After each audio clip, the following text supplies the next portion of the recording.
The wagon wheel groaned a final, weary complaint as it settled into the hardened mud of the yard.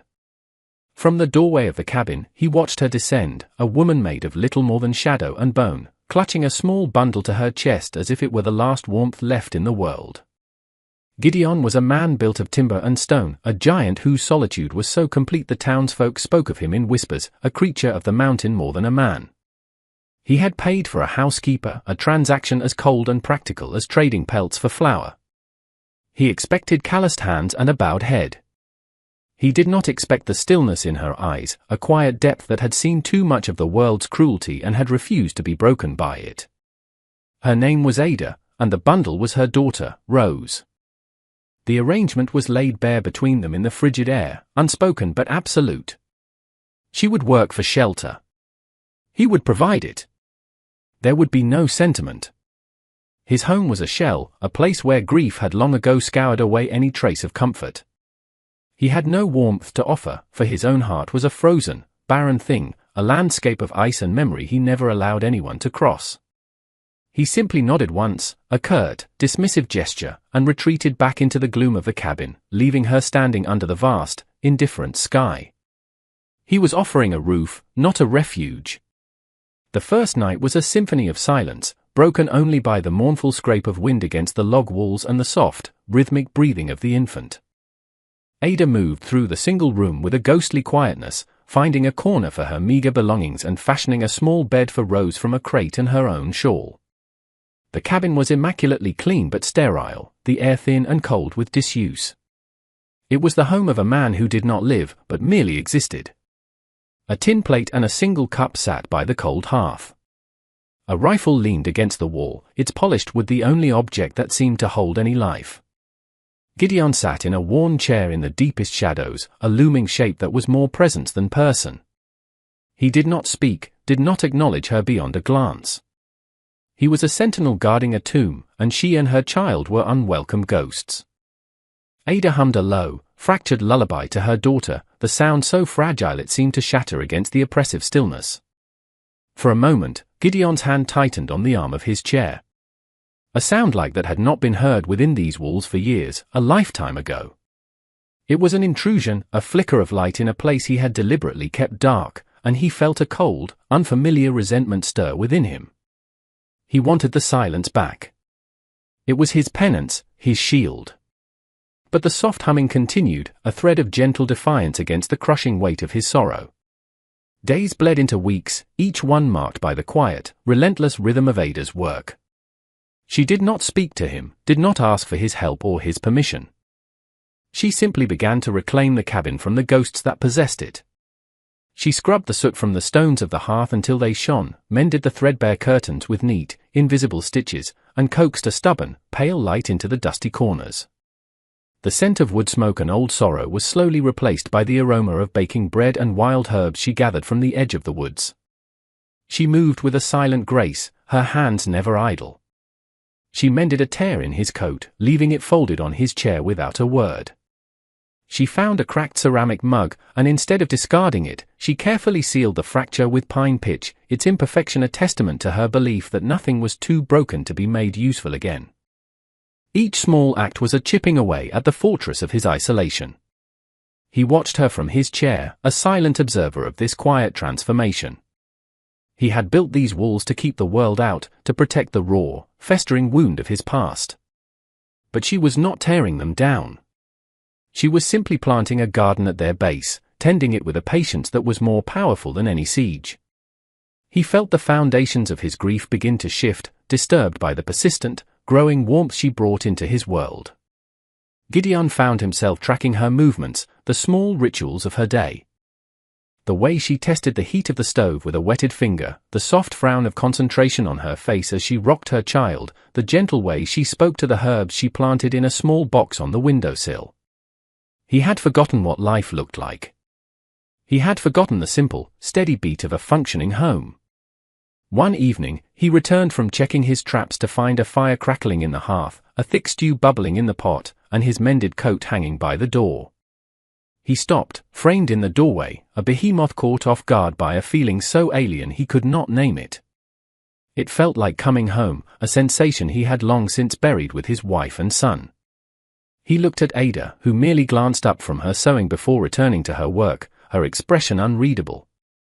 She offered him this comfort without expectation, without demand. It was a gift, freely given, and it terrified him more than any threat. To accept it would be to admit he was in need, that the stone he had made of his heart was capable of feeling anything at all.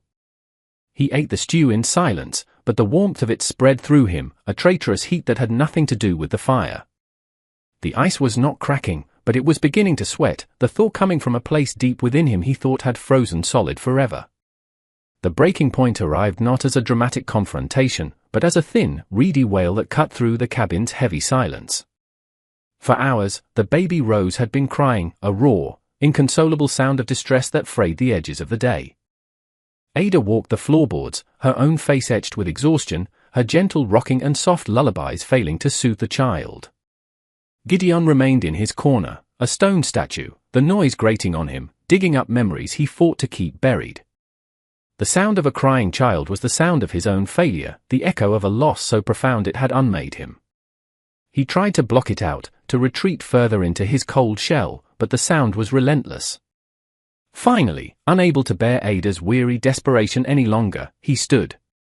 He was a terrifying sight, a man whose sheer size filled the room, his face a mask of grim resolve.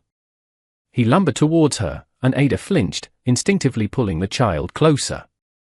He stopped, holding out his hands. They were enormous, calloused and scarred from years of hard labor and unforgiving wilderness.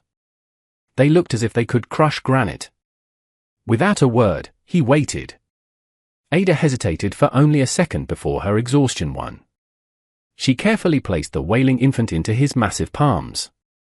The crying stopped instantly. Rose, her small face streaked with tears, stared up at the mountain of a man holding her. Her tiny hand uncurled and her fingers wrapped around his thick thumb. And there, against the broad, unmoving chest of the man the world saw as a monster, the baby sighed and fell into a deep, peaceful sleep.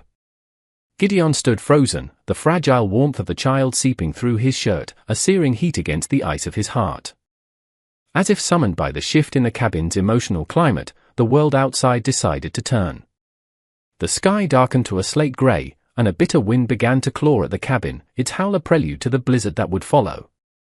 Within hours, the world was erased, buried under a thick, suffocating blanket of white. The cabin became an island, a tiny bastion against the fury of the storm. It was in this forced intimacy, this white-walled prison, that Rose's fever began. Her skin, once cool and soft, burned with a dry, unnatural heat. Her breaths came in small, sharp gasps. The storm outside was a physical thing, a force of nature, but the storm of fear that descended inside the cabin was far more powerful. For Ada, it was the terror of a mother, helpless and alone. For Gideon, it was a ghost.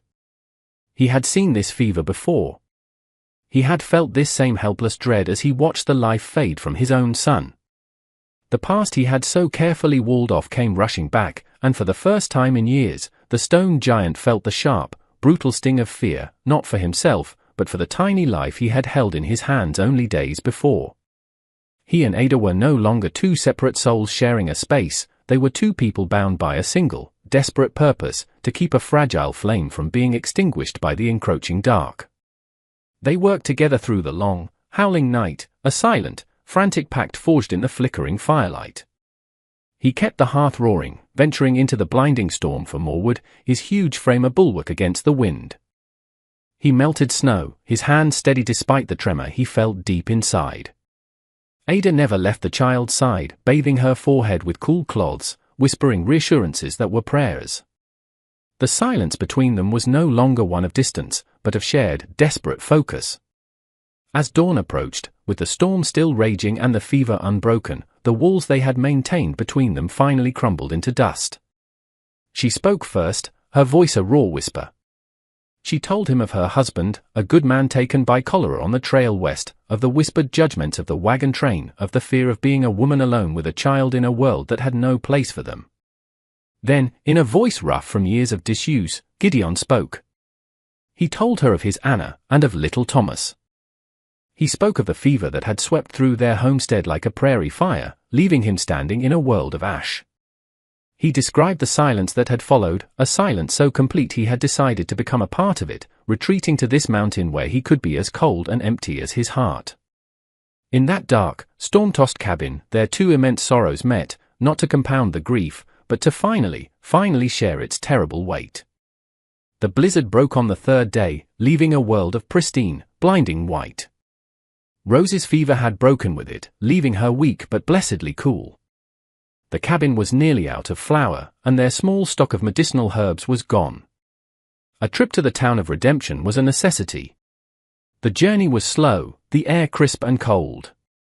When they walked down the town's main street, a path carved through high snow drifts, a hush fell over the few people who were out.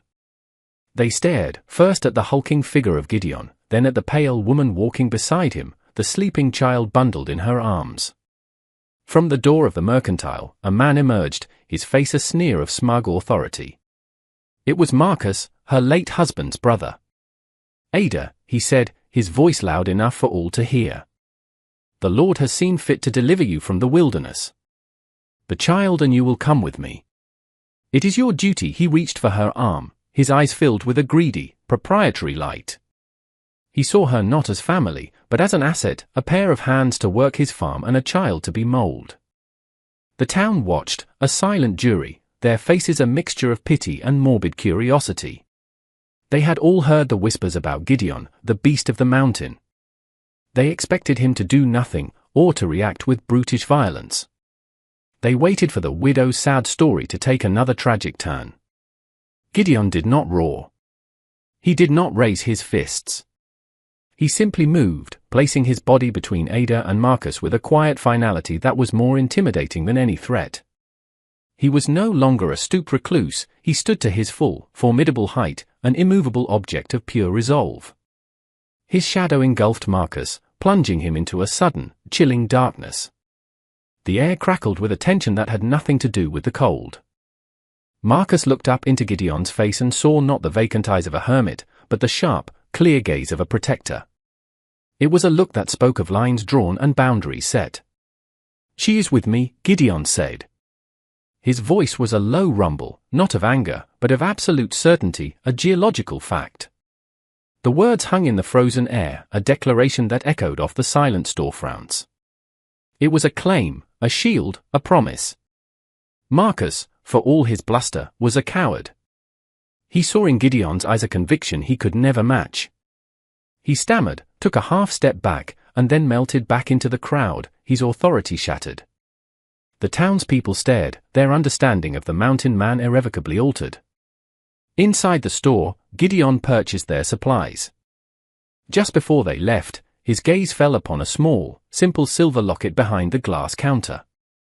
He bought it, and as they stepped back into the sunlight, he pressed it into Ada's hand. He did not need to say what it meant. In the silent language they now shared, it was a vow. The journey back to the cabin was made in a new kind of silence. It was not the cold, empty silence of their beginning, nor the tense, desperate silence of the storm. It was a quiet filled with warmth, a shared peace that settled over them like freshly fallen snow. Ada held the silver locket in her hand, its smooth, cool weight a tangible symbol of the promise he had made. When they reached the cabin, the sun was setting, casting long, golden fingers of light across the valley. The home they entered was no longer his cold refuge or her temporary shelter. It was theirs. The seasons turned, a gentle rhythm of planting and harvesting, of long winter nights by the fire and bright summer mornings. The fear in Ada's eyes was replaced by a serene strength. The harsh, grieving lines around Gideon's mouth and eyes softened, smoothed away by the sound of a child's laughter. He was still a man of few words, but his action spoke a language of profound devotion.